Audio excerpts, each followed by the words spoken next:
Running a business comes with a lot of what-ifs. But luckily, there's a simple answer to them. Shopify. It's the commerce platform behind millions of businesses, including Thrive Cosmetics and Momofuku, and it'll help you with everything you need. From website design and marketing to boosting sales and expanding operations, Shopify can get the job done and make your dream a reality. Turn those what-ifs into... Sign up for your $1 per month trial at shopify.com/special offer. Wish you could become a morning person? You know the type, up before the sun, early morning runs, first one to the office with donuts and a smile. How do they do it? Easy. With the new Galaxy Watch 8, sleep tracking and personalized insights from Samsung Health help you improve so you can wake up to a whole new you. One who, dare I say it, skips the snooze?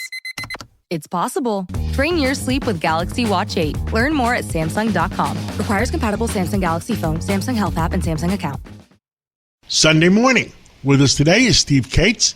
And you look up in the sky and you never know what the heck you're going to see. But Steve Kates keeps us informed and also known as Dr. Sky. Well, what's the mysteries today and what's going on?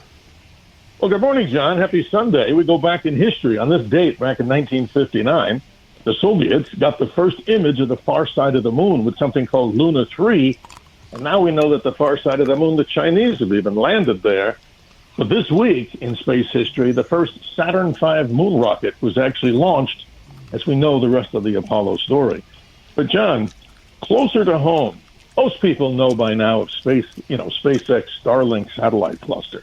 I look in the telescope just about every other night, John, and I can't help but say, everything I'm looking at in space, I'm seeing nothing but these satellites moving back and forth, about 8,700 of these Starlink satellites. But many people may not know there's another type of Starlink-type satellite called Starshield. And what are these? They're national security satellites that SpaceX put up there. National Reconnaissance Office is really responsible for about 180 of these. And they have a very interesting story. They're probably there to defend in the event of any future space warfare, with Space Force. And they're actually doing something very strange. Some people are actually receiving signals that they're downlinking stuff on frequencies that are pretty much prohibited.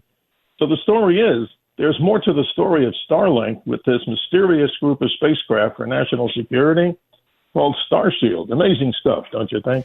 Yeah, well, I was up on my airplane the other day, and I had signed up for that service. Yes. And it does come in. It's absolutely wonderful. I have it at my home here in Arizona, and, not to just do a PR campaign, commercial for them. You're right. It actually works, but here's the problem. We have so many of these satellites in the sky, not blaming SpaceX. Don't think that this is the end. They're going to put many, many more up there. Jeff Bezos wants to do his Kuiper constellation. The Chinese are doing it. So the space area, as we've talked about in low Earth orbit, John, is extremely crowded, and we're hoping we don't have satellite collisions. That's a possibility in the near future, too, but we'll keep you posted on that. Yeah, we've talked about it in the past. There's so many satellites up there, you're going to need a garbage truck soon. Absolutely. Here's another interesting story. Why, if the government's not responsible, as many people believe, with all these contrails in the sky, how come since the government shutdown are we seeing little or no contrails in the sky? Now, I'm not a conspiracy guy, but the truth is, John, many people believe that geoengineering is taking place.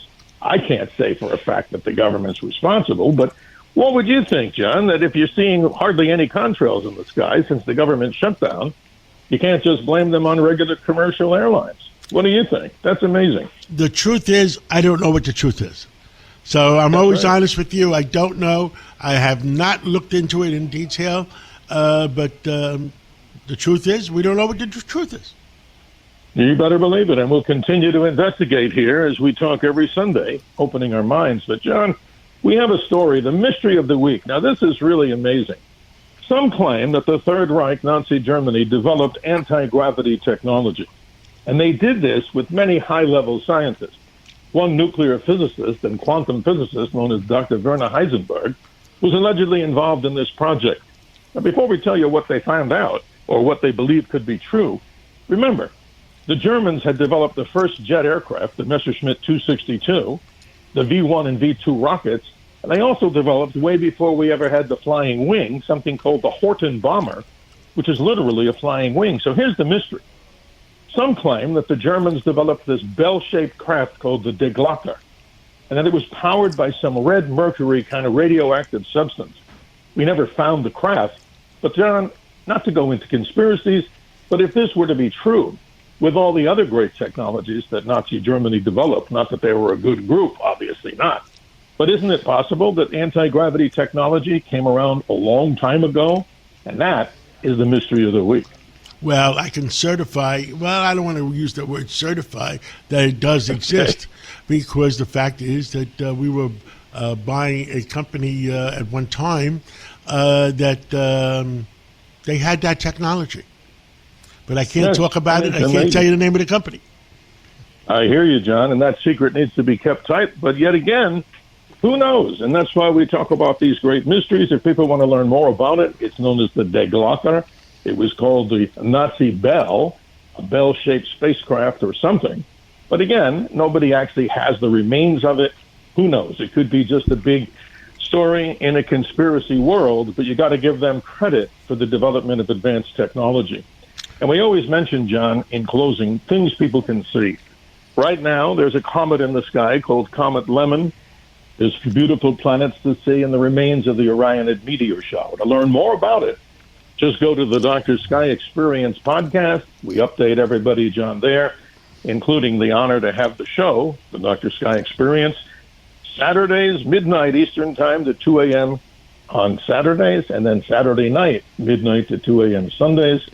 Watch on Exploring the Wonders and Mysteries of the Universe, and it's a privilege and honor to be here listening and talking with you and the audience.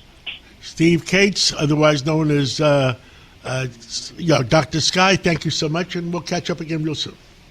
Always a pleasure. Have a good Sunday.